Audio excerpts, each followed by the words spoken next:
નમસ્કાર મિત્રો, દેવભૂમિ દ્વારકા જિલ્લાના સરકારી પ્રાથમિક અને માધ્યમિક શાળાઓમાં શિક્ષકોની ઘટ, ઓરડાની ઘટ, જર્જરિત હાલતમાં શાળાઓ જેવી અનેક સમસ્યાઓ છે, જેની અસર વિદ્યાર્થીઓના શિક્ષણ અને ભવિષ્ય પર પડી રહી છે.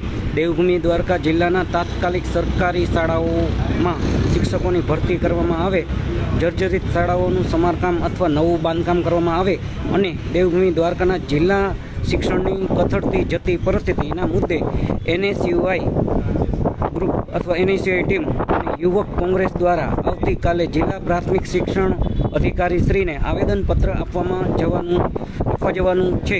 કોંગ્રેસ, NSUI, યુવક કોંગ્રેસ તથા તમામ ફ્રન્ટલ સેલના કાર્યકરો, હોદ્દેદારોએ ખાસ ઉપસ્થિત રહેવું. આવતીકાલે તારીખ 1/8/2025 સમય સવારે 10:30 વાગે સ્થળ કલેક્ટર ઓફિસ સામે, મધરશ્રી હોટલ, જામ ખંભાળિયા. અને આ ટ્રસ્ટ સત્યસેના સમાચાર અને સત્વરા સેના એજ્યુકેશન એન્ડ ચેરિટેબલ ટ્રસ્ટના અધ્યક્ષ શ્રી ગોવિંદી કણઝારિયા અને તેમજ 2020 પહેલવેલા બરાબર ત્યારથી NSUI દેવભૂમિ દ્વારકાના જિલ્લા મંત્રી તરીકે હું આપને આહ્વાન કરું છું. તમામ શિક્ષકો, વિદ્યાર્થીઓ અને વિદ્યાર્થિનીઓને આ તમારા માટેનો મૂળભૂત પ્રશ્ન છે, તો તમામ લોકોએ હાજરી આપવી એવી મારી તમને વિનંતી પહોંચે અને વધુમાં વધુ શેર કરજો.